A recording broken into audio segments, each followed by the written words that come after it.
여러분 안녕하십니까? 오늘 우리가 함께 은혜를 나눌 말씀은 미가서가 되겠습니다.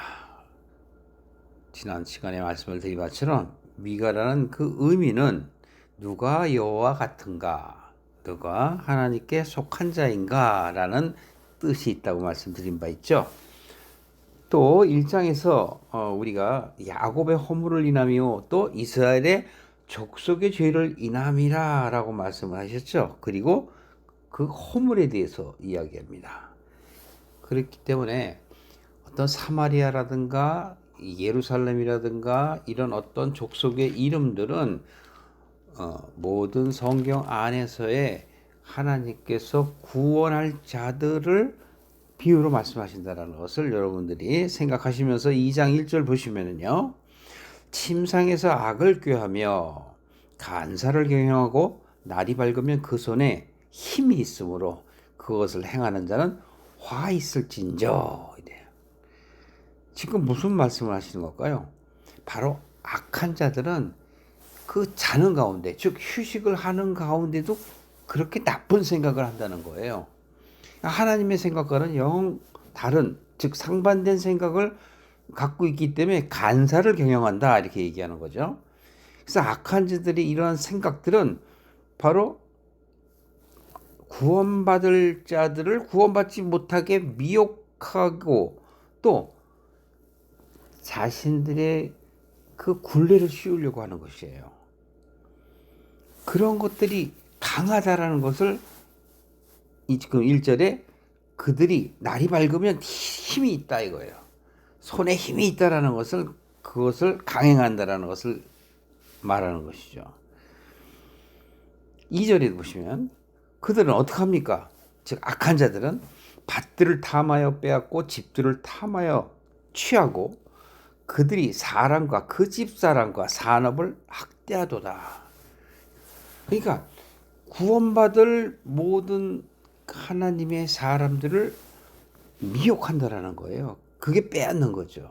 밭이라든가 집이라는 거는 구원받을 그 사람들의 그 각자를 나타내는 거예요.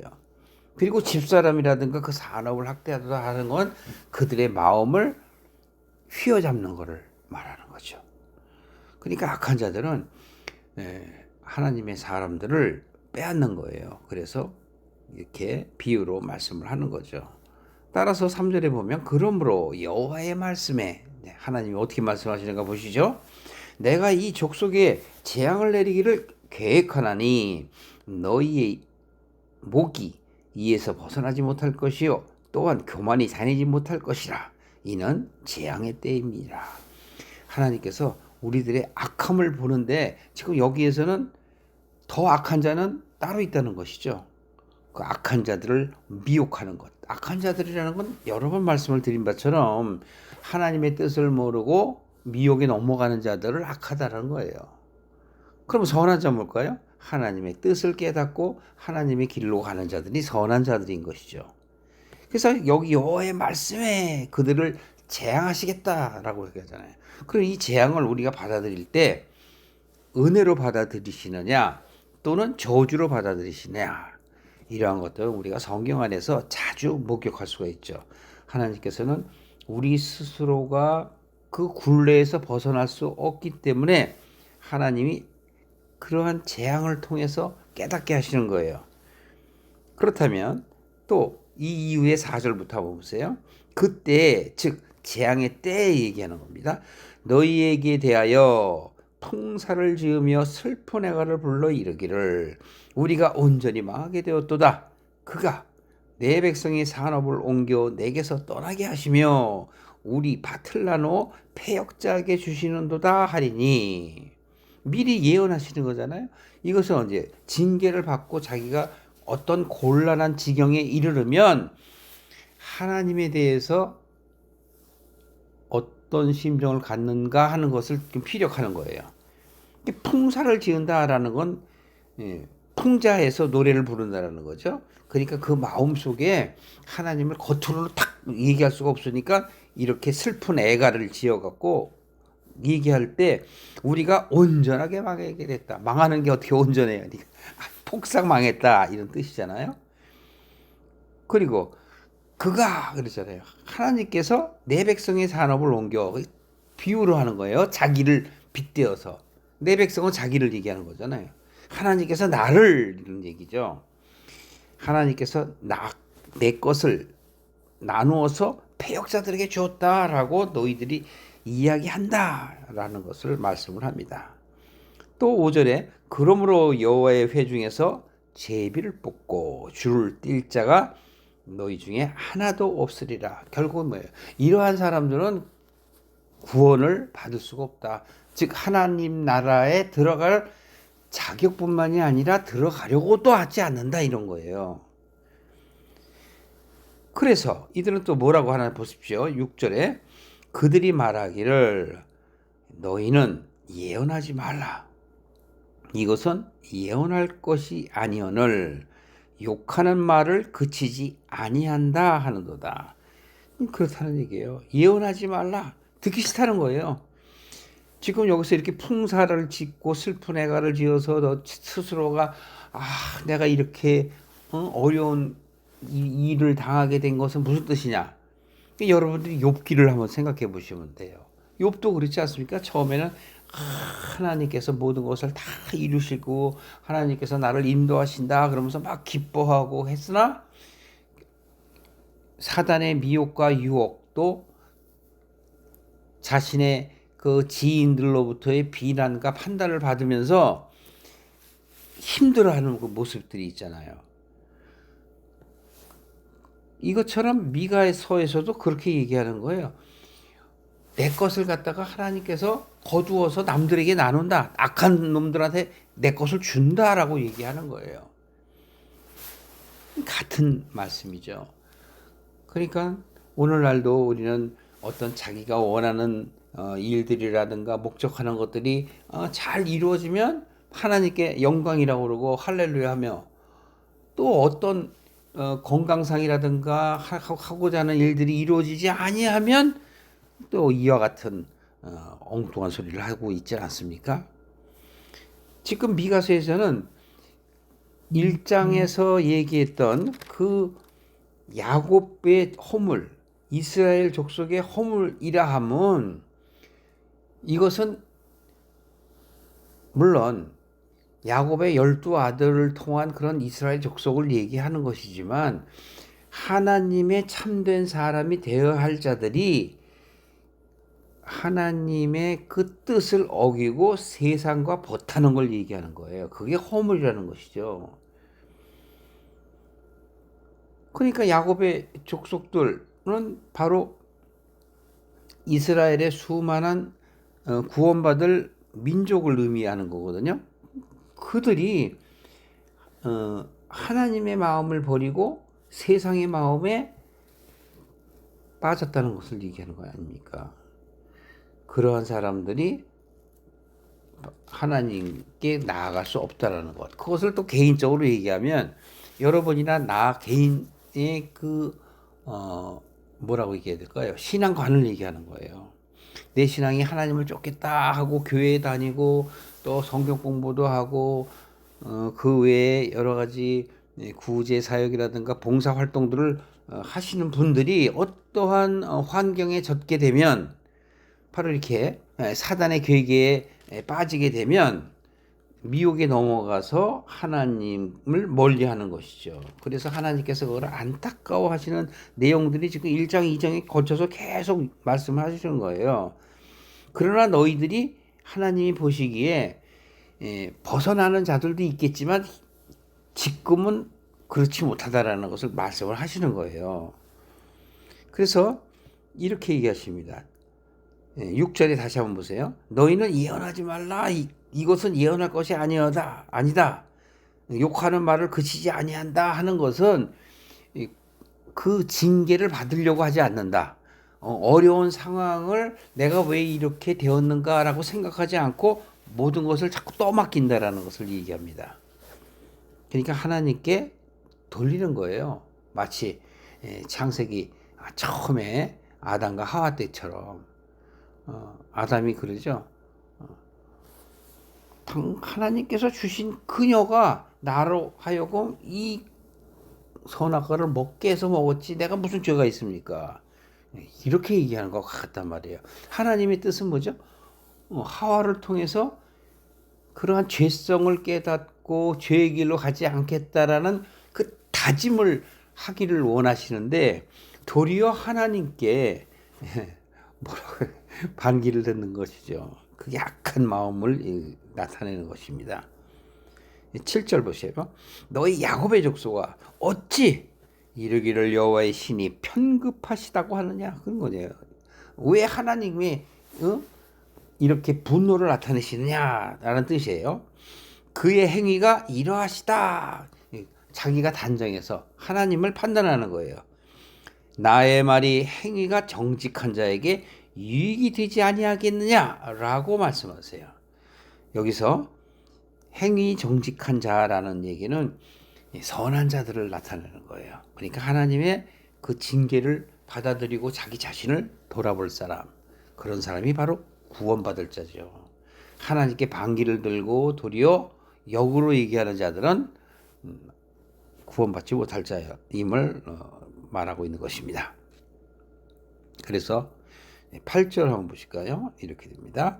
근래에 내 백성이 대적같이 일어나서 전쟁을 피하여 평안히 지나가는 자들의 의복 중에서 겉옷을 벗기며, 이거는 근데 겉으로 어떤 행위로 여러분 보시면 안 됩니다. 조금 전에 7절 말미에도 나의 말이 행위 정직한 자에게 유익되지 아니하느냐라고 얘기한 건 바깥의 어떤 그 행위가 아니에요. 여기서 뭐냐면 옳은 생각, 하나님의 그 뜻과 부합이 되는 자를 얘기하는 거예요. 그러니까 여기서 성경에서 얘기하는 건 사상에 대해서 얘기하는 거죠. 사고에 대해서 얘기하는 거란 말이에요. 그래서 여기서도 내 백성이 근래에 대적같이 일어났다. 대적이 안 되잖아요. 대적이 되면. 근데 이들이 대적같이 마음이 변해서 전쟁을 피해서 평안히 가는 자들, 전쟁을 비껴나가는 자들은 바로 어떤 사람이에요? 그 속에 속하고 있지 않는 거예요. 바로 하나님의 뜻 가운데 사는 자들을 말하는 거예요. 최소한 오늘로 따지면 하나님의 정확한 뜻은 모르지만 그 마음은 하나님의 나라에 가고 싶어하는 순수한 마음, 세상의 마음을 두지 아니하고 하나님께 마음을 두고 이제 바른 길로 가고자 하는 사람들이 전쟁을 피하여 가는 자들이란 말이에요. 근데 그들의 지금 뭐 어떻게 한다고 그래요? 그들의 겉옷을 갖다가 벗긴다 하잖아요. 그럼 그들이 가지 못하게 막는다는 얘기잖아요. 누가? 바로 너희가. 그러니까 이것은 오늘날로 말하면 뭐하냐면 참된 자기 자신이 크리스찬이다, 성도다 얘기하면서 바른 신앙이 있는 것처럼 하며 이제 초신자들의 마음을 빼앗는 거예요. 그걸 겉옷을 벗긴다는 것이에요. 그 다음에 9절에도 내 백성의 부녀들을 너희가 그 즐거운 집에서 쫓아내고 그 어린 자녀에게서 나의 영광을 영영히 빼앗노라. 그렇지 않습니까? 도리어 사단의 미혹. 그래서 2장 1절에 그 침상에서 악을 꾀하던 자들 있죠. 예. 그 악한 자들, 그걸 마귀 사단이라고 표현을 한다면 그 사단의 말에 동조하는 자들, 바로 너희들이라는 얘기예요. 그들이 바로 전쟁을 피하는 자, 즉 이 세상의 것으로 혼돈 가운데 있기 싫어서 하나님을 따르고자 하는 마음을 갖고 있는 그런 초보 신앙인을 얘기하는 겁니다. 그런 사람들의 겉옷을 벗기는 것은 물론이거니와 또 여기서 하나님의 백성이라고 표현하는 그 부녀들, 그들을 나의 즐거운 집에서 쫓아냈다는 얘기예요. 그 자기도 안 가고 남들도 못 가게 하는 것이죠. 그러니까 소경이 소경을 인도하는 것이죠. 그 어린 자녀 이렇게 표현하죠. 나의 영광을 영영이 빼앗는다다. 어린 자녀에게서 영광을 뺏는다는 것이 하나님을 모르게 한다는 얘기잖아요. 오늘날도 참 주의해야 할 것들이 많습니다. 자신이 스스로 신앙이 아주 월등하다고 또는 교회를 오래 다닌 사람이라고 높은 지위에 있다고 해서 입교한 지 얼마 안 되는 사람들의 마음을 미혹시키는 거예요. 누구처럼? 마귀처럼. 지금 그 내용이 지금 2장 전체의 내용이에요. 그래서는 안 된다는 거잖아요. 그래서 10절에도 이렇게 합니다. 이것이 너희의 쉴 곳이 아니니 일어나 떠날지어다. 그러니까 교회가 분란이 있는 곳에 있으면 안 되는 거예요. 교회 안에서 여러 가지 사항으로 많은 일들이 일어나죠. 이것이 옳다 저것이 옳다 그러면서 하나님의 뜻을 배우고 하나님 나라를 소망하는 자들을 세상의 가치를 쫓게 하고 세상 것이 더 잘되게 기도하고 그렇게 가는 것이 하나님의 복이다 하고 얘기하는 사람들. 예? 그것을 성경에서는 하나님의 모습을 빙자해서 속에는 늑대의 마음을 갖고 있다 얘기하는 거예요. 근데 처음 이렇게 교회 오시는 분들은 그거를 알 수가 없지 않습니까? 안타깝지 않습니까? 그게 지금 물론 성경의 미가서는 구약 시대 때 지금 요나서 뒤에 이것을 기록한 것을 보더라도 여러분 알다시피 처음에 얘기했지 않습니까? 미가서 1장 1절에 보면 그 왕들을 쭉 얘기하잖아요. 그래서 뭐 요담, 아하스, 히스기야 그리고 뭐 그 당시에 있던 바로 미가에게 하나님께서 말씀하셔서 이렇게 전하게 하셨다라는 거잖아요. 그럼 성경에 있어서 지금 구약의 맨 말미에 있다라는 얘기는 우리의 옛 것을 이제는 다 정리하고 새 것을 쫓을 그 시기에 있는 거예요.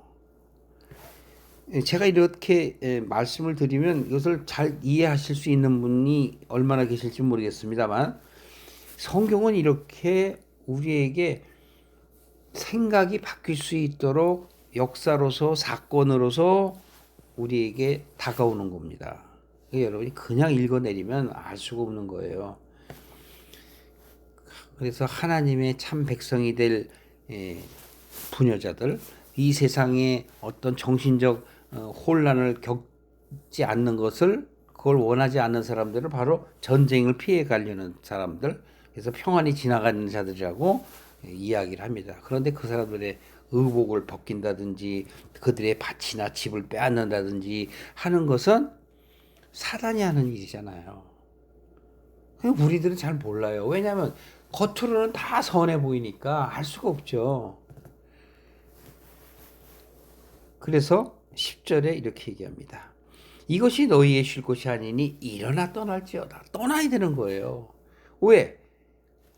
이제 이렇게 미가를 통해서 깨닫게 한다는 것은 오늘날도 여러분들이 교회에서 잘못된 얘기를 하는 사람, 교회는 하나님의 말씀을 가리키는 곳이지 예수님의 말씀, 성경을 가리키는 곳이지 세상의 가치를 가리키는 곳이 아니에요. 만약 그런 말을 한다면 거기서 떠나야 되는 거예요. 내 백성의 부녀들은 하나님의 부녀잖아요. 하나님의 백성이지 않습니까? 그래서 10절에 너희 쉴 곳이 아니다. 일어나 떠날지어다. 이는 그것이 이미 더러워졌습니다. 그렇습니다, 여러분. 더러운 설교, 즉 거짓 설교를 하는 것을 내가 들으면 처음에는 판단을 못했으나 우리가 이렇게 성경을 보시면서 하나님의 말씀을 깨달아지면 그런 영적 분별할 수 있는 능력이 생기는 겁니다. 물론 하나님께서 역사하셔서 우리로 하여금 판단할 수 있는 마음을 주시는데 세상 것에 연연하면 벗어나기가 힘들어요. 그래서 이렇게 얘기하시죠. 너희가 이미 더러워졌다. 그런즉 반드시 멸하리니 그 멸망이 크리라. 안 되잖아요, 여러분. 우리가 교회 안에서 내 마음의 평안을 얻으리라고 생각해서 가는 자들의 그 마음을 뺏는다는 얘기잖아요. 예. 이게 우리는 막 교회 안에는 선한 자들만 모여 있는 것 같죠? 그렇지 않습니다, 여러분. 그래서 이렇게 미가를 통해서 우리에게 조심하라 말씀하시는 거죠. 11절에 사람이 만일 허망히 행하며 거짓말로 이르기를 이렇게 합니다. 내가 포도주와 독주에 대해서 예언하리라 할 것 같으면 그 사람은 이 백성의 선지자가 아니다. 그런데 여기서 뭐래요? 그 사람이 이 백성의 선지자가 되리로다. 어린 자에게는 그 말씀들을 받아들인다는 거예요. 그래서는 안 되는데 왜? 연약하기 때문에 판단할 능력이 없기 때문에 그래요.